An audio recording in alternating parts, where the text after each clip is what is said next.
কৃষ্ণ কৃষ্ণ শুধু শ্রী কৃষ্ণ। মন্থরা যেমন কানের মধ্যে এই যে মাসি কানের মধ্যে যে বিষ দিয়েছিল, এ জগতে কেউ যদি বিষ খায় হসপিটালে ভর্তি হয়ে গেলে তার আবার ভালো হবার সুযোগ আছে। কিন্তু কানের মধ্যে কেউ যদি বিষ দেয়, শুধু আপনি সংসারে নষ্ট হবেন তা নয়, আপনার গোটা পরিবারটাই নষ্ট হবে। প্রমাণ কি? আপনি সংসারে লক্ষ্মীর মতো সংসার চালাচ্ছেন, পাড়ার লোকে গ্রামের লোকে আপনার নাম করে, ভালো পরিবার থেকে এসেছে, তখন পাশের দুটো মেয়ে আপনার কানে কানে বলছে এত খেটে কি করবি তুই, গরুর মতো খাটবি, ওরা বসে বসে খাবে। তার মানে কি? আপনি সংসার ভালো চালাচ্ছিলেন, আপনাকে বিষ ঢালতে শুরু করলো, আপনার জন্য সংসার ভেঙে গেল। আমি আপনাদের বলবো, কানের মধ্যে বিষ নেবেন না, কানের মধ্যে অমৃত নিন, হরিনাম, যেন আপনার জীবনটাকে আপনি সুন্দর করতে পারেন, আপনার সংসারটাকে সুন্দর করতে পারেন। আপনি যদি কারোর সঙ্গে সম্বন্ধ তৈরি করেন, আপনি যদি কারোর সঙ্গে সম্বন্ধ তৈরি করেন, তবে আপনার সঙ্গে সে সম্বন্ধ ভালো করবে। কীরকম বলে রাখি, যেমন আপনার বাড়িতে কেউ গেছে, জিজ্ঞেস করছে একটু জল দিন তো, একটা বাচ্চা গিয়ে বলছে একটু জল দেন তো, তৃষ্ণা পেয়েছে, আপনি জল দিলেন। কিন্তু সেই বাচ্চারা যদি বলে কাকিমা, ও কাকিমা একটু জল দাও তো, তখন মনে হবে কি, বাচ্চাটা কাকিমা বলে ডেকেছে, একটু জল দিয়ে আসি। তার মানে কি, সম্বন্ধ তৈরি করলে সম্পর্কটা ভালো হয়। ভগবানের সঙ্গে সম্বন্ধ তৈরি করুন। শুধু সংসারে খেলেন, কর্ম করলেন, টিভি সিরিয়াল দেখলেন আর ঘুমালেন, এটা কিন্তু জীবন নয়। প্রত্যেকের কাছে বলে যায়, শুধু কর্ম করলেন, খেলেন, ঘুমালেন, এটা জীবন নয়। আমাদের জীবন কি বলুন তো? আপনি সংসারের জন্য এত করছেন, অবশ্যই করবেন, কিন্তু সংসার শেষে আপনাকে দাম দেবে না। প্রশ্ন করবেন কেন? আপনি আপনার বাচ্চার জন্য প্রত্যেক দিন ক্যাডবেরি আনুন, 3 দিন আনা বন্ধ করে দিন, বাচ্চা বাবা বলা বন্ধ করে দিন। কেন? এ সংসার শুধু নিতে চায়, দিতে চায় না। মায়েরা, সংসারে যতক্ষণ কর্ম করছেন, সংসার আপনাকে ভালোবাসছে, আপনার শরীরে একটা কঠিন রোগ হয়ে যাক, দেখবেন বাড়ির লোক 10 দিন সেবা করবে, তারপর মনে মনে ভাববে এবার গেলেই বাঁচি। আপনি চলে যাবেন, আপনার ছবিটা দেওয়ালে টাঙানো থাকবে, একটা ফুলের মালা দেওয়া হবে, সংসার যেমন কার তেমন চলবে, শুধু তুমিই চলে যাবে। সেই জন্য আপনাদের কাছে নিবেদন রইল, আপনি সংসারের কর্তব্য কর্ম সব কিছু করবেন, কিন্তু সকাল দুপুর সন্ধে ভগবানকে 5 মিনিট করে একটু নাম করবেন, ভগবানের ধ্যান করবেন, দেখবেন গোবিন্দের কৃপা আপনার হবে। সম্বন্ধের কথা যখন বললাম তখন বলে রাখি, দেখবেন একটা প্রাণী সবচাইতে কম দিন বাঁচে, সেই প্রাণীটার নাম আপনার জানা আছে? সবচাইতে কম দিন বাঁচে মায়েরা, যেমন দেখবেন বসে আছেন, পুটুস করে কামড়ে দেয়, এর নাম কি? পিঁপড়ে নাকি? এই দেখুন, এই যে এতক্ষণে বলেছেন, ঠিক বলেছেন, মানে কামড়ে দিয়ে পালিয়ে যাচ্ছে, তার মানে মশা। এ বাঁচে কদিন? মাত্র 22 দিন। শুনলে চমকে যাবেন, একটা কচ্ছপ কাছিম, সে বাঁচে কদিন? সে বাঁচে 500 বছরেরও ওপর। এবার কাছিম বা কচ্ছপ যখন ডিম পাড়ে, কেউ যদি দেখেন তাহলে দেখবেন নদীর কিনারাতে ডিম পাড়ছে, ডিম পেড়ে গর্তটা করে তার উপরে মাটি ঢাকা দিয়ে, কচ্ছপ কিন্তু খাবারের টানে নদীর কিনারায় কিনারায় চলে যায়। অনেক দূরে কচ্ছপ বসে থাকে, কিন্তু খাবার জোগাড় করার পর যখন চুপচাপ বসে থাকে, তখন ডিমগুলোর কথা ধ্যান করে, মানে বসে বসে ভাবে কটা ডিম রেখেছি, ডিমগুলো কোথায় আছে, এই কথা কিন্তু কচ্ছপটা ভাবে। আপনার শুনলে চমকে যাবেন, গাভী বাছুরের জন্ম দিলে বাছুরটাকে কাছে কাছে নিয়ে ঘুরে বেড়ায়, মানে গাভী ছুটে যায় বাছুরটার কাছে। ছাগল জন্ম দিলে ছাগল ছুটে যায় তার বাচ্চার কাছে। কিন্তু কচ্ছপ বাচ্চা জন্ম দিলে মা থাকে অনেক দূরে, বাচ্চা ডিম ফুটে বের হয়ে বাচ্চাকে কচ্ছপকে খুঁজতে হয় না, বাচ্চাগুলো কচ্ছপের কাছে গিয়ে দাঁড়ায়। কেন? তাদের দুজনের মধ্যে সম্বন্ধ ছিল, মা এবং ডিমের মধ্যে। যদি আধ্যাত্মিক তত্ত্বের দিকে যান, তাহলে আপনাদের একটু বুঝিয়ে দিই, যে যেখানে বসে আছেন, মহাপ্রভুর প্রথম বিয়ে হয়েছিল বল্লভাচার্যের কন্যা লক্ষ্মীপ্রিয়ার সঙ্গে। মায়েরা, শুনলে চমকে যাবেন, মহাপ্রভুর স্ত্রী লক্ষ্মী লক্ষ্মী দেবী তিনি মারা গেলেন 5 বছর সংসার করার পর সাপে কেটে মারা গেলেন। দ্বিতীয় বিয়ে হয়েছিল মা বিষ্ণুপ্রিয়ার সঙ্গে, কিন্তু বিষ্ণুপ্রিয়ার সঙ্গে বিয়ে করে যখন বাসর রাতে বিষ্ণুপ্রিয়ার সঙ্গে বাসর ঘরে যাচ্ছে, তখন মহাপ্রভু ওই হঠাৎ চোখ ওঠার মধ্যে পাটা লেগে আঙুলটা ফেটে গেছে, রক্ত বেরিয়ে গেছে। সঙ্গে সঙ্গে বিষ্ণুপ্রিয়া খুঁজে পাচ্ছে না রাত্রিবেলায় কি করব, স্বামীর পা ফেটে রক্ত বেরোচ্ছে। বিষ্ণুপ্রিয়া নিজের কাপড়টা টুকরো করে কেটে স্বামীর পায়ের আঙুলটাতে বেঁধে দিল।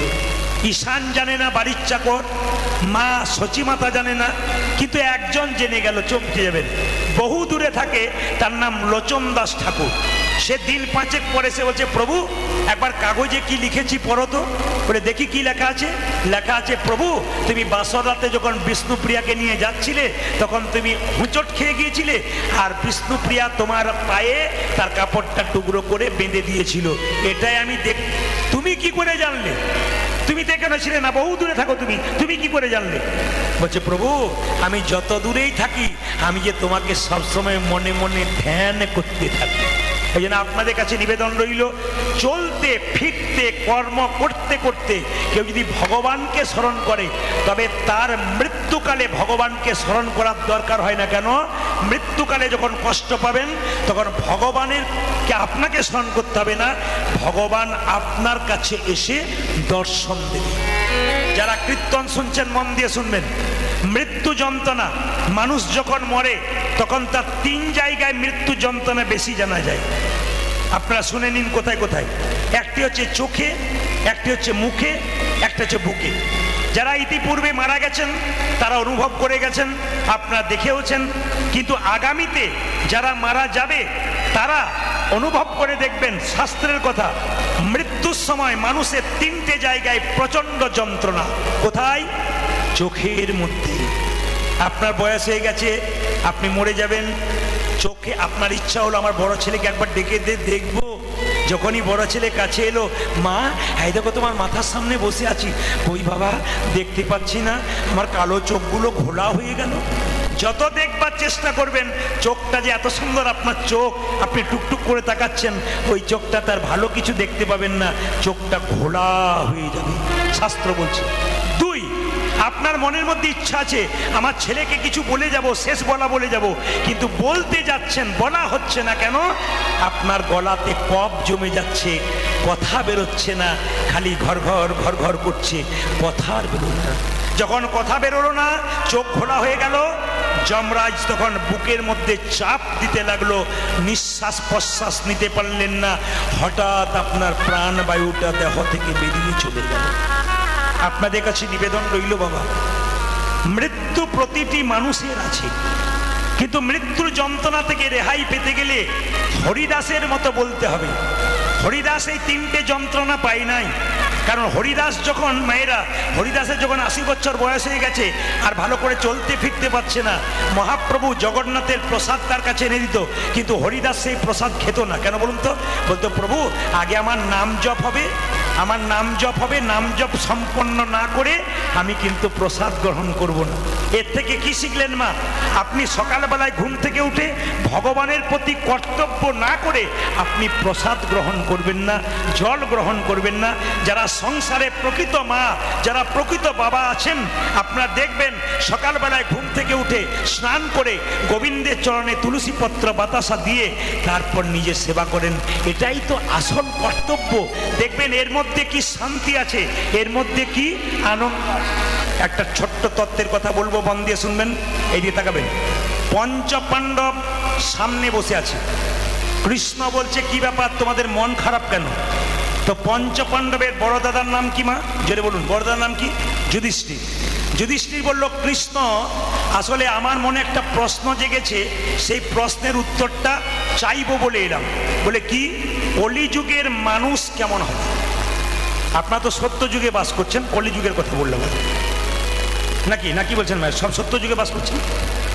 যাকে আপনাদের প্রণাম জানাই। যখনই বলছি সত্য যুগে বাস করছেন, সব ভক্তি বলছে সত্য যুগে বাস করছেন। হ্যাঁ, আমি যেই না এদেরকে বলছি সত্য যুগে বাস করছেন আপনারা, কি ভক্তি, সত্য যুগে বাস করছেন। তাহলে কোন যুগে বাস করছেন? খুব ভালো জানেন আপনারা, কলিযুগে। তো যুধিষ্ঠির মহারাজ, এটা কিন্তু সাউন্ড পাওয়া যাচ্ছে না বাবু। যুধিষ্ঠির মহারাজ বলছেন যে আমার একটা প্রশ্ন আছে, কলিযুগের মানুষ কেমন হবে, মানে আমরা কেমন হব একটু জেনে নিন। দ্বিতীয় প্রশ্ন করলো ভীম যে কলিযুগের সাধুগুলো কেমন হবে, এই যে কলিযুগের সাধু কেমন হবে। তৃতীয় প্রশ্ন করলো অর্জুন যে কলিযুগের মা বাবা তার ছেলে মেয়ের সঙ্গে কেমন ব্যবহার করবে। 4 নম্বর প্রশ্ন করলো নকুল যে কলিযুগের ছেলে মেয়েরা আবার তার মা বাবার সঙ্গে কেমন ব্যবহার করবে। এইদিকে কলিযুগের ছেলে মেয়েরা তার মা বাবার সঙ্গে কেমন ব্যবহার করবে। সহদেব প্রশ্ন করলো কলিযুগের মানুষ তো অনেক পাপ করবে, তা কি এমন কর্ম করবে যার জন্যে পাপ থেকে মুক্তি পাবে।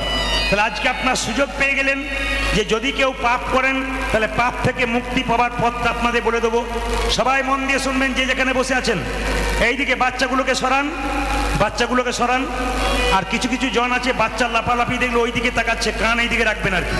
শেষে আর কীর্তন বোঝাবুঝির কোনো গল্প নেই। আপনারা তো শুনছেন, কিন্তু মাঝে যারা আছে আমি ইশারা করে বলছি, নিশ্চয়ই তারা বুঝতে পারছে, কারণ আমার চোখ খুব খারাপ। আমি কিন্তু একবার তাকালেই বুঝতে পারি কে কোন দিকে নজর দিচ্ছে।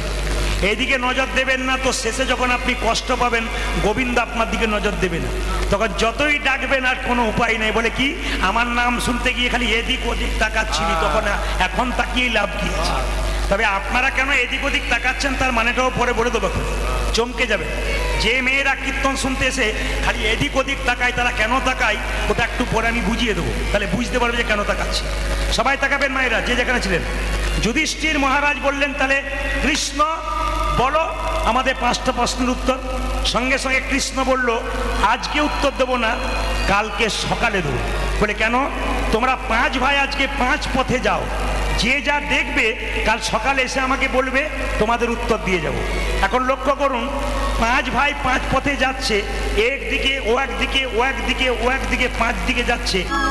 সকালবেলায় কৃষ্ণ এলো, জিজ্ঞেস করছে পঞ্চপাণ্ডবকে সবাই কে কি দেখলে। যুধিষ্ঠির ওকে শুনবেন, যুধিষ্ঠির মহারাজ বলছে আমি কি দেখলাম। যুধিষ্ঠির মহারাজ বলছে আমি দেখলাম রাস্তা একটা হাতি, এমন হাতি দেখলাম বাপের কালে দেখি নাই। বলে হাতি যেমন দেখতে তেমন আবার বাপের কালে দেখি নাই, বুঝতে পারলাম না। বলছে হাতিটা সব ঠিক আছে, 2টো কান, 2টো চোখ, একটা লেজ, কিন্তু মুখ 2টো, সুর 2টো দেখলাম। কেন দেখলাম? সঙ্গে সঙ্গে কৃষ্ণ বলল তোমার প্রশ্ন কি ছিল? যুধিষ্ঠির মহারাজের প্রশ্ন কি ছিল? কলিযুগের মানুষ কেমন হবে। কৃষ্ণ বলল ওটা হাতি নয়, ওটা কলি। বলে কেন? কলিযুগের মানুষের 2টো করে মুখ হবে। এইদিকে কলিযুগের মানুষের 2টো, অনেকে দেখছে তাহলে আমার 2টো হয়ে গেল, 2টো করে মুখ। না এইখানে নয়, একটা ভেতরে একটা বাইরে। প্রমাণ দিয়ে দিই, রামবাবুর সঙ্গে শ্যামবাবুর বাজারে দেখা। শ্যামবাবুকে রামবাবু বলছে আপনার মতো মানুষ হয় না, আপনি মহান মানুষ, আপনাকে দেখলে আমার ভক্তি জেগে যায়। শ্যামবাবু বললেন আপনাকেও খুব ভালো লাগে। শ্যামবাবু যখন চলে গেল তখন রামবাবু বলছে তুমি যতক্ষণ না মরছো ততক্ষণ তোমার পেছনের জায়গাটা আমার হচ্ছে না। বুঝতে পারছেন তো? মানে মুখ মে রাম নাম আর বগল মে কি ছুরি। মানে আপনার সঙ্গে দেখবেন অনেকেই ভালোভাবে কথা বলবে, দিদি তোমার মতো মানুষ হয় না, আর পাশে বলবে এর মতো বাজে লোক হয়। তার মানে কি 2টো মুখ, একটা ভেতরে মানুষ। ও মায়েরা, ভগবানকে সাধনা করলে 1-2 বছর করে পেলেও পেতে পারেন, কিন্তু কলিযুগের মানুষকে চেনা বড় দায়। এ কেমন 10 বছর থাকলেও বুঝতে পারবেন না। একই বিছানায় শুয়ে আছে 2 জন, কে যে কার কতখানি বলা মুশকিল। এ একদিকে মুখ করে, ও একদিকে মুখ করে, ও একজনের কথা ভাবছে আর একজনের কথা। না এরকম ঘটছে আর কি, এটা কলিযুগে ঘটবে। আচ্ছা ভীম তুমি কি দেখলে? ভীম বলছে আমি দেখলাম হঠাৎ নদীতে একটা মরা গলা জীবজন্তু আসছে, ওই একটা ময়না পাখি ঠুকরে ঠুকরে খাচ্ছে, কিন্তু ময়না পাখিটার গায়ে হরে কৃষ্ণ নাম লেখা। এটা কেন দেখলাম? কৃষ্ণ বলল তোমার প্রশ্ন কি ছিল? কলিযুগের সাধু কেমন হবে। বলছে কলিযুগের কিছু কিছু সাধু তোমার দরজায় গেরুয়া বস্ত্র পরে তিলক মালা নিয়ে নিতাই গৌর হরিবোল বলে দাঁড়াবে, খোঁজ খবর নিয়ে দেখবে কোথাও চুরি করেছে, ডাকাতি করেছে, 10-12টা মার্ডার করেছে, তারপর সাধু সেজে দাঁড়িয়ে গেছে। সবাই নয়, কিছু কিছু। তাহলে প্রশ্ন করবেন, প্রদীপবাবু কাল থেকে কোনো সাধু এলে তাকে প্রণাম করব না? কৃষ্ণ বললেন, যদি তোমার দরজায় কোনো সাধু আছে, কি করে এলো দেখে লাভ নাই, তোমাকে 3 বার প্রণাম করতে হবে। মায়েরা, সাধুকে 3 বার প্রণাম করবেন কেন? আপনার দরজাতে সাধু বাবা যে আপনার দরজায় এলো, ওই যে নিতাই গৌর হরিবোল বলল, সাধু বাবাকে নয়, ওই হরিবোল ধ্বনিটাকে একটি প্রণাম দাও। দ্বিতীয় প্রণাম কেন দেবে? সাধু বাবা যে গেরুয়া বস্ত্র পরে আছে ওটা ত্যাগের প্রতীক, সাধু বাবাকে নয়, ওই ত্যাগের প্রতীক গেরুয়া বস্ত্রকে একটি প্রণাম দাও। ও মায়েরা, একটা প্রণাম কেন দেবেন? আপনারা যারা সংসারী মানুষ, 2-4 দিন সংসারে বাইরে থাকলে কি মনে হয়, বাবা এবার ঘর যাই, এবার ঘর যাই। সাধু বাবাটি চুরি করে হোক, ডাকাতি করে হোক, ওই যে এতদিন নিজের ঘর সংসার ত্যাগ করেছে, এই ত্যাগের জন্যে তাকে একটা প্রণাম দেবে। বাহ! অর্জুন, তুমি কি দেখলে? মায়েরা, অর্জুন বলছে, আমি দেখলাম একটা গাভী বাছুর প্রসব করলো, বাছুরটার গাটা চাটতে চাটতে বাছুরের গা থেকে রক্ত বেরিয়ে গেল, বাছুরটাকে আদর দিতে দিতে বাছুরটা মরে গেল। কৃষ্ণ বলল, কলিযুগের মা বাবা ছেলের ওপরে কেমন আচরণ করবে তোমার জানার ছিল। ও মায়েরা, আপনারা আপনাদের ছেলে মেয়েকে কেমন মানুষ করছেন দেখুন। কৃষ্ণ বলছে, কলিযুগের মা বাবা সেরকম ছেলেগুলোকে আদর দিতে দিতে মেরে দেবে। কেন বলুন তো? ছেলেকে সকালবেলায় প্রণাম করতে শেখাবে না, ছেলেকে সকালবেলায় ভক্তি করতে শেখাবে না, দেওয়ার পরে বলবে ব্যাগটা নে, 25 কেজি ব্যাগ, 20 কেজি ছেলে আর 25 কেজি ব্যাগ, কম্পিউটার ক্লাস, ভূগোলের ক্লাস, ইংলিশ ক্লাস, টাকা রোজগার করার মেশিন তৈরি হবি। সে ছেলেটা ফার্স্ট হচ্ছে, তুই হতে পারছিস না। টাকা রোজগার করার মেশিন তৈরি করছি, কিন্তু বিবেক বৈরাগ্য তৈরি করছি। আপনি আপনার ছেলেকে পড়াবেন, উচ্চ শিক্ষিত করবেন, কিন্তু আমার প্রশ্ন হচ্ছে এইটাই, কৃষ্ণ ভগবান বলতে চাইছে, আগে তাকে ভক্ত তৈরি করুন। সকালবেলায় ঘুম থেকে উঠে বাচ্চাকে বলো, কি বলতে হবে? তুই প্রথমে মন্দিরে যা, প্রণাম কর, সাধুগুরু বৈষ্ণব দেখলে রাস্তাতে প্রণাম করবি, তোর দাদু ঠাকুমাকে প্রণাম কর, আমাকে, তোর বাবাকে প্রণাম কর। এরকম করে বাচ্চাকে কেউ শেখাচ্ছে না, খালি টাকা রোজগার করার মেশিন তৈরি করছে। বিবেকানন্দ বলেছে, জিয়ন্তে মরা, বেঁচে আছে, ছেলের বিবেক নাই। ছেলে পড়াশোনা করলো, কলকাতায় ফ্ল্যাট কিনলো, মা বাবা এখান থেকে ফোন করছে একবার দেখে যে, ছেলে বলছে আমার দেখার সময় নাই। তার মানে কি? ছেলে বেঁচে আছে, জিয়ন্তে মরা। বাবা চিনলো না, মা চিনলো না। আপনার জন্যে শুধু তা নয়, আমি একটা প্রমাণ দিয়ে দেবো। আমাদের পাশের বাড়িতে একটা মেয়ে, 26 বছর বয়স, তার ছেলেকে বলছে, টিফিন বাক্সে খাবার দিলাম, নিজে খাবি, কাউকে দিবি, যদি দিয়েছিস তো তোর একদিন কি আমার একদিন। ছেলে বলছে, মা কথা দিলাম আমার বন্ধু বান্ধবকে দেবো। আমি খেটে খেটে মরবা, তুই লোকের ছেলেকে খাওয়াবি না, কথা দে আমার সামনে, নিজে খাবি, কাউকে দিবি না। ছেলে বলছে, মা কথা দিলাম নিজে খাবো, কাউকে দেবো না। ছেলে বড় হলো, পড়াশোনা করলো, চাকরি করলো, বিয়ে হলো, নিজে খেলো, বাবা মা। না, আপনারা তো তৈরি করে দিচ্ছেন, অত বোকা বললে হবে। আপনারা তৈরি করে দিচ্ছেন, আপনারা নিজের বাচ্চাকে মেরে দিচ্ছেন। বাচ্চাদের দোষ সবসময় দেওয়া যাবে না। তাই বলছে, জিয়ন্তে মরা, মানে বেঁচে আছে কিন্তু বিবেক নাই। বাহ! আচ্ছা, বেশ বেশ বেশ, মাস্টারমশাই শিক্ষা দিচ্ছে বা আপনি শিক্ষা দিচ্ছেন, বিদ্যাসাগর রচনা পর পরীক্ষায় পড়বে, রবীন্দ্রনাথ রচনা মুখস্থকর পড়বে, কিন্তু কেউ বলছে না রবীন্দ্রনাথের আদর্শগুলোকে, কেউ বলছে না বিবেকানন্দ আদর্শ গ্রহণ কর, কেউ বলছে না বিদ্যাসাগর তার মাকে কত ভালোবাসতো। এই ভালোবাসাটা একবার জান, খালি মুখস্থ করে লিখে দে, পরীক্ষায় নাম্বার পেয়ে যাবি। কেউ শেখাচ্ছে না আদর্শটাকে গ্রহণ কর। এই জন্য আমাদের বাচ্চা, 4 নম্বর প্রশ্ন কি ছিল? কলিযুগের ছেলে মেয়েরা, বিশেষ করে ছেলেরা তার বাবা মায়ের সঙ্গে কেমন আচরণ করবে, ওটা বলবো না, বলে হয়। তো নকুল বলল, আমি দেখলাম, দেখুন কি দেখেছ? ওই যে 3টে গর্ত, কৃষ্ণ বললে কিরকম গর্ত? 1, 2, 3। প্রথম গর্তে জল দ্বিতীয় গর্তে, তৃতীয় গর্তে জল প্রথম গর্তে, আর মাঝখানে গর্তটা ফাঁকা দেখলাম, জল পড়ছে, ফোয়ারার জল। প্রথম গর্তের জল 3 নম্বরে, 3 নম্বরে জল 1 নম্বরে, মাঝখানেটা ফাঁকা, বসে বসে একবার এদিক একবার ওদিক তাকাচ্ছি। কেন? কৃষ্ণ বলল, তোমার প্রশ্ন ছিল কলিযুগের ছেলেরা তার মা বাবার সঙ্গে কেমন বাবা করবে। উত্তরটা জেনে নিন। বলে কি? কলিযুগে যে ছেলের বিয়ে হবে তাদের আদর ভালোবাসা যাবে শ্বশুর শাশুড়ির ওপরে, আর শ্বশুর শাশুড়ি আদর ভালোবাসা যাবে জামাইয়ের ওপরে, আর মাঝখানটিতে মা বাবা বসে বসে দেখ। আপনাদের এদিকে ছেলেরা খুব ভালো না, স্ত্রীকে যা দেয় না দেখে মা বাবাকে খুব সম্মান দেয়, বাবা গো বলে সব। ও করে না নাকি? আসছে আপনাদের মুখ দেখে বুঝতে পারছি যে করে না। মানে কৃষ্ণ যে কথাটা বলেছে তা কিন্তু দামি বলে দিয়েছে, কি যে কলিযুগের ছেলেদের যাতে বিয়ে হবে আদর ভালোবাসা যাবে শ্বশুর শাশুড়ির উপরে, শ্বশুর শাশুড়ি আদর ভালোবাসা যাবে মা বাবা জামাইয়ের উপরে, আর মাঝখানটিতে মা বাবা বসে বসে দেখবে। এই দিকে তাকাবেন। শেষ প্রশ্ন ছিল নকুলের, কি বলো প্রভু? আমার প্রশ্ন ছিল কলিযুগের মানুষ এত পাপ করবে, উদ্ধার পাবে কি করে? বলছে তুমি কি দেখেছো? বলে দেখলাম একটা পাহাড় থেকে বিরাট বড় পাথর গড় গড় করে পড়ছে, পড়তে পড়তে এত স্পিডে আসছে মনে হচ্ছে গাছ ভেঙে দেবে, বাড়ি ভেঙে দেবে। হঠাৎ একটা ঘাসের ডগায় আটকে গেল। এইটুকু ঘাসের ডগায় আটকে গেল কেন? কৃষ্ণ বলল কলিযুগে মানুষ যত পাপ করুক পাহাড় সমান, কিন্তু কেউ যদি ঘাস নামক একটু হরিনাম খাইতে শুইতে একটু হরিনাম করতে পারে, তবে পাহাড় সমান পাপ থেকে নিতাই গৌর হরি বল বলে উদ্ধার হয়ে যাবে। আপনাদের স্বভাব কি হবে বলুন তো? যদি মায়েরা লক্ষ্মী পয়মন্ত হতে চান, অভাব থাক অসুবিধা নাই, কিন্তু মাথায় রাখবেন সকাল থেকে সন্ধে পর্যন্ত বাড়ি যেন পরিষ্কার থাকে। যত বাড়িকে নোংরা রাখবেন ভগবান তার বাড়িতে কোনো মতেই যাবে না।